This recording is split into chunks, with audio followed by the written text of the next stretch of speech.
and welcome to That Squirrel Speaks. This is an episode bonus. Yay, bonus episodes. Today is Wednesday, June 29th, and I will be talking about my bicycle. Okay, so I just want to interject here. Hi, I'm interjecting. This is a bicycle video. It's all about bicycles. So if you're not interested in bicycles, don't feel like you need to watch it. There's no test. If you do watch it, it's all about bicycle. So I struggled with having something that was like, there's a whole bunch of tie-ins, right? Like, bicycling for me is not just about bicycling. It's about fat, and it's about moving, and it's about like lots of other things, but I couldn't make a video that had all those things in it, but was not a million years long. So I kind of struggled, well, I didn't kind of struggle, I struggled quite a lot with what this video was going to be about, and you'll see that if you do decide to watch. I will probably repeat myself a couple million times, maybe. I'm trying to edit that stuff out, but I don't know how that will work for sure. So this is my watch at your own risk insert. We'll see how it goes. I will try to do better on these videos in the future. I was surprised how difficult it was to kind of create a narrative. Not really a narrative, and that's what I probably should not have tried to do. I should have not tried to do it like in a linear way. I should have probably tried to do it in like pieces. But I wanted to get it out. I'm a human. I'm learning things, okay? Okay. So, there you go. About 3 weeks ago, we decided that it was definitely time for Tova to learn to ride the bike. Okay, my daughter is 9, and she had a bike for a couple of years and had not been feeling sassy enough. There's a lot of gnats, so you'll see me swat.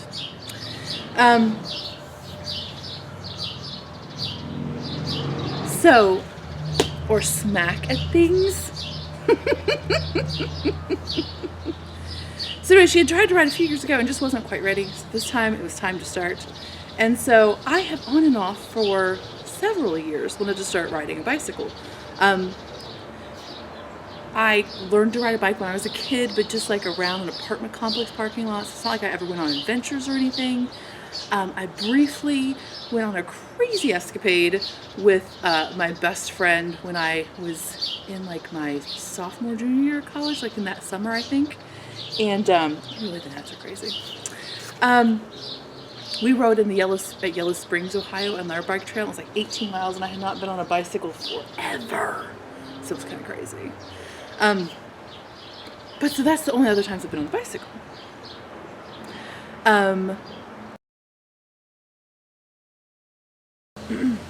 But so the miracle of miracles is that I can still ride a bike. It works. It's totally fine. Am I mountain biking? No. We live in Indiana. It's relatively flat, so I'm doing very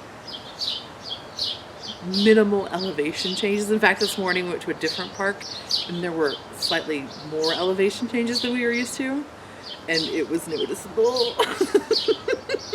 There was some but the difference is, one of the cool differences is about the bike versus, let's say, walking, because most, that's what that's what they always say, like, go walk, take a walk, and I love to walk. But the amazing thing about the bike versus walking is, when you're walking, you almost have to make a decision every step to keep walking.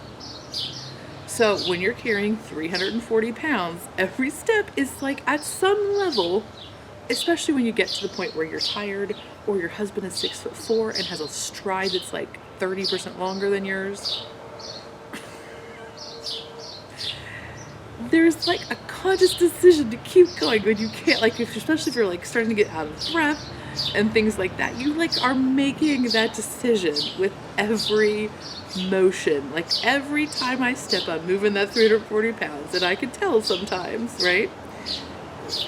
The difference about the bicycle, though, is that I'm still me, and in fact, I'm moving an additional 50 pounds, because this bike is about 50 pounds. However, the difference is that there is a difference of inertia that is kind of amazing. Even when you're really like trying to get up a hill, you're already on the bike. Do you know what I mean? Like, if you stop, you have to make a very conscious decision to stop. Like, you have to say, okay, I'm gonna like lean on, and then I'm gonna restart. It's a whole different play of inertia that I think really works for you if you're a person of size. That's just my perspective. But that's what I think. And then it's amazing too, like temperature-wise.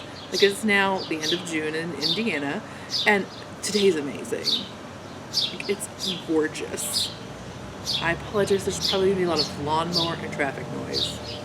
But it's gorgeous today. But my husband the other day was like, at 11 o'clock in the morning, was like, hey, let's go take a bike ride. And I was like, dude, it is 90 degrees outside. Really? Now you want to take a bike ride? You couldn't have taken it 3 hours ago when it was only 78 degrees outside. But the difference with a bicycle is that you're moving fast enough that you're creating some of your own breeze. So if you do feel like a hot mess when you're out being active and you're like, oh Lord, at least you have a little breeze to keep you going. And it's momentum. It's incentive to keep your momentum going.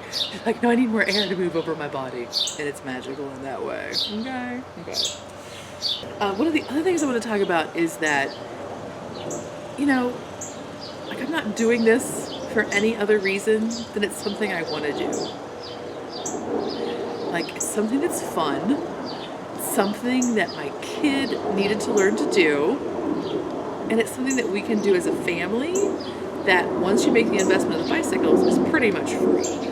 Like, there's this weird thing when you're fat that people want to like applaud you for doing something that is active, because that's what you're supposed to do when you're fat, right? You're supposed to be active. You're supposed to like not want to be fat and to be active enough to not be fat. This is not what I'm doing this for. And I don't want to like, there's all this weird stuff around talking about activities when you're fat. Like, am I telling you you should be active? No. Am I telling me I should be active? No. I'm just saying I wanted to ride a bike and it looked fun. And guess what? It is fun.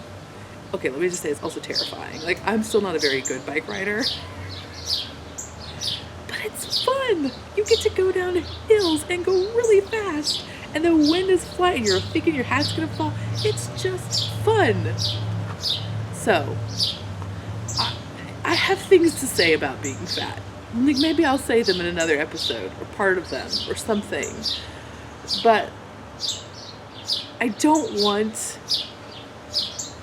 this to feel like I am saying anything about anybody else but me and what I want to do. Like, you do you, I'll do me, right? Eyes on our own paper. Like, just do what feels good to you. I'm not putting anything on you. I'm not taking anything off you. I'm just saying this is what I'm doing. So, I was I was not kind of afraid. I was just shy of terrified to get on a bike. Like, I'm pretty active for like a normal, like, which means sub-active, right? For like a normal human. Like, amongst the friends I know, I'm relatively okay. But I don't hang out with mountain bikers. You know what I mean? So your perspective is always weird. But like, we go walking and I can move my body and it does things I needed to do. And like, I, for example, know that I can swing my leg over the back of a bike. I don't have to have a step-through style. Okay? So they're different, everybody has different limitations. Like, I don't have anything crazy, like I don't have knee issues or anything terrible that's out of control, not managed right now. But I was still scared to death. I was scared that it would be too much weight, like on my pelvic bone, because that's a lot of weight, like sitting on a little hard seat, right? I was afraid that I just wouldn't be able to do it, right? That I'm just like, haven't ridden a bike in a really long time and I wouldn't be able to do it. So that was one of the reasons I tried to look for a bike that was going to be under $400. I needed to make an investment that I knew, A, I could maybe resell on Craigslist or something, B, that it could be like a bike that my kid could inherit if I ultimately found out that I couldn't do this. So I definitely had a price max in mind when I was looking for this bike. Looking for a bicycle, like, if you don't know anything about me, I'm 30. I just turned 38. And I'm 5'8" and weigh like 340. So there's this magical like 280 number that most kind of, I quote unquote fun things max out at. Like I can't ride a zip line because it's 280. And like I'm not gonna test that number. Like I'm good.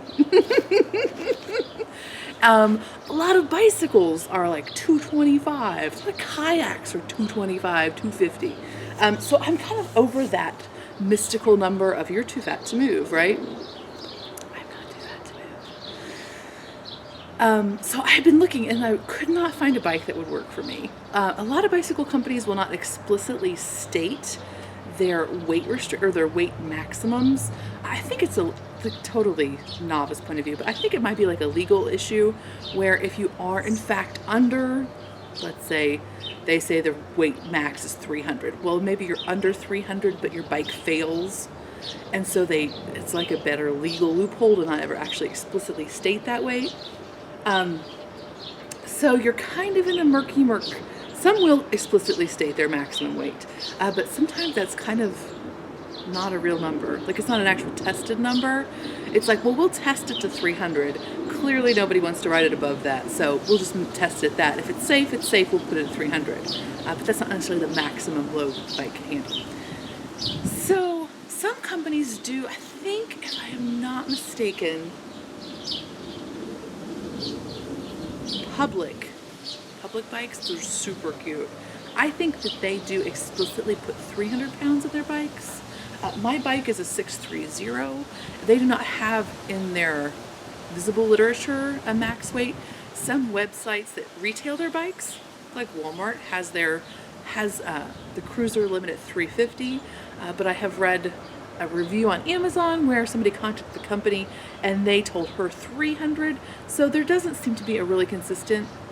Sometimes you just gotta risk it, right? So if you're a big gal or a big fella and you're looking for a bike, one thing you want to look for is a steel frame, not an aluminum frame. It's a heavier bike, but you're a heavier person. You probably have enough muscle mass that 20-pound difference in a bike weight is not going to make a huge difference to you when you're riding. It can make it a little harder to get in and out of the vehicle. It's trade-off. A lot of the kind of standard information out there about bike tires is 350. Like 350 seems to be a published, or like if you're above 350 you may want to immediately invest in a double wall tire. Again, I'm 340. I haven't ridden this bike that much. I'm still probably at a total of like 20 miles. And my tires are inflated to 40 pounds, which is what the manufacturer's maximum PSI is. And I don't have any trouble. Now, again, I'm not doing like off-road biking. We're doing bike trails, but it seems to be okay so far. But it may be something that in the future I need to invest in, like a double wall tire or something like that.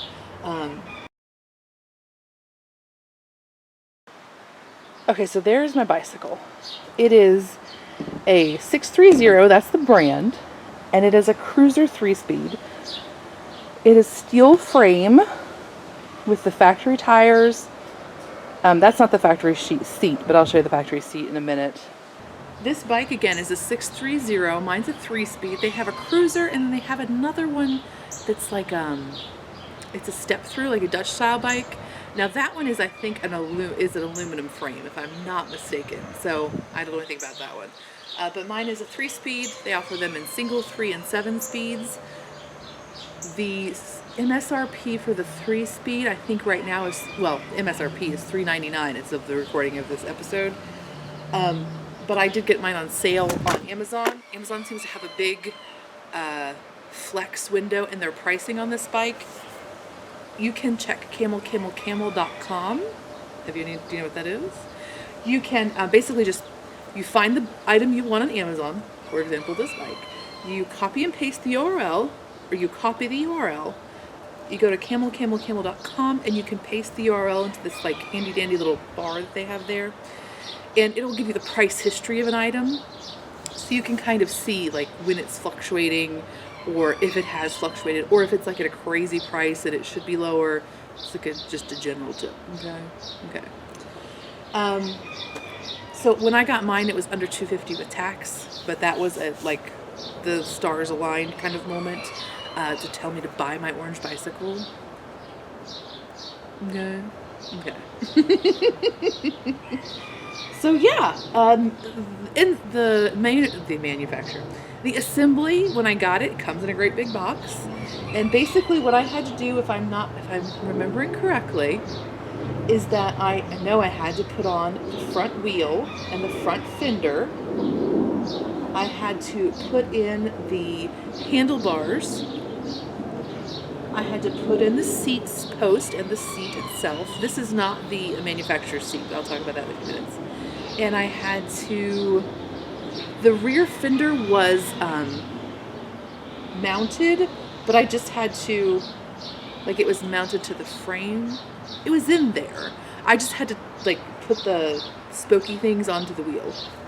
That's the technical term for it, spokey things. So it was pretty easy. It was, you had to like screw on the pedals. The cool thing about that level of assembly is that it teaches you like how your bike works, which I needed because I didn't know anything about how to adjust things. Like if I had just like wheeled this off the bike store floor, then I would not really have known implicitly how to like lower and adjust the handlebars, to adjust the tilt, to adjust my seat.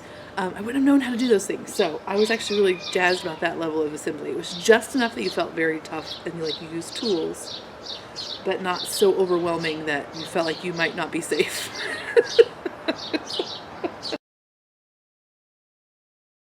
Okay, so one of the other things I want to talk about though is seats. This is not the factory seat. This is a RAV-X Cruiser Deluxe. If I'm not mistaken, it's a 14-inch wide seat. If I'm not mistaken, which I totally could be. This is the seat that came standard with the bike. It, if I'm not mistaken, is 9.5 inches. Now that doesn't look like there's 4.5 inch difference, but maybe I didn't measure the same way that they measure at the factories. This is the issue I have with this seat. So originally I started riding with the factory seat. I was having discomfort with my, I think they're called your sacral bones, your butt bones, basically. There's pressure on the horn on your pelvis, like your lady parts, but that's uncomfortable, but not terrible. But I was having like, oh, this is a little uncomfortable. Again, it was not unbearable by any stretch of the imagination. And we're just starting, so we're not doing like 10-mile rides or anything. But I thought, well, maybe I should go to another seat. So I went ahead and purchased the RAV-X. It was the biggest seat that I could find because I have a really big butt, right? Makes sense. Okay, but this is why it doesn't make sense. Because really, the pressure you put on the seat really is still going to be primarily on those sacral bones, on your butt bones. And this is the problem. This, when you have big thighs, really pushes you forward. Okay, so hopefully here I've inserted something about like what the two seats look like for my bike. The one that came factory installed, which is the brown one, and then the other one, which is giant. So initially when I started riding the bike, I used the factory seat. And actually it's fine. Like I had though, at one point I had a little bit of an issue. Okay, my butt was sore. Like full on. Lady parts, there's a lot of pressure on your delicate lady bits. Okay? They're not that delicate. They can push a baby out of there, but you know what I'm saying. There's some tender tissues. So I was, and like automatically everybody when you're fat says, you should get a bigger seat, which is mixed advice because I got a giant seat. Okay? I went too big. My butt is bigger than this seat by all means. It is way bigger than this seat still. However, the bad thing about a bigger seat, especially if you're a person who has got big thighs, is that it pushes you much farther forward on your bike than your bike was necessarily designed for. So, for example, on this seat, I have many more issues getting the balls of my feet on my pedals, like it's almost impossible to get my legs that far back because I'm compressing some fat, right? Like to sit, like I'm, like my, there's just stuff in the way. Like if this were my knee right here, like if you have no stuff in the way, then your knee goes like this. But when you have stuff in the way, it doesn't quite go. So I don't know if it's that or, again, sitting further forward also affects your braking. This bike does not have hand brakes. It has, what are they called? Coaster brakes, where you pedal back to brake. So if you are too far forward, you lose your leveraged brake, and it can feel very scary. One of the reasons I know this is because originally, when I mounted this seat, actually my husband moved it for me, but I have since adjusted it.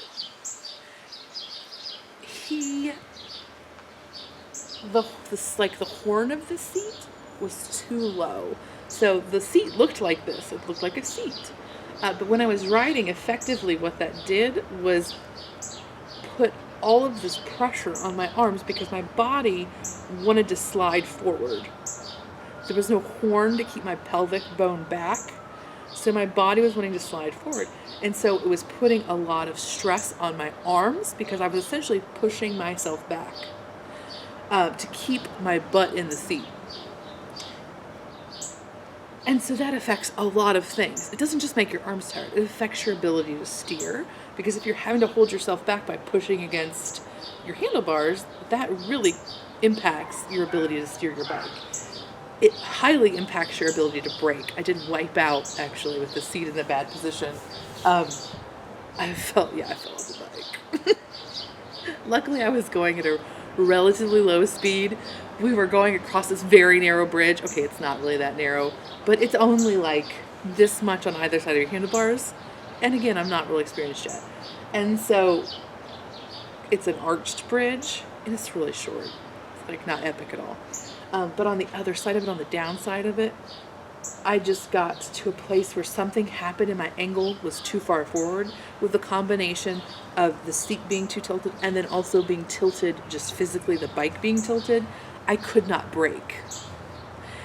And so,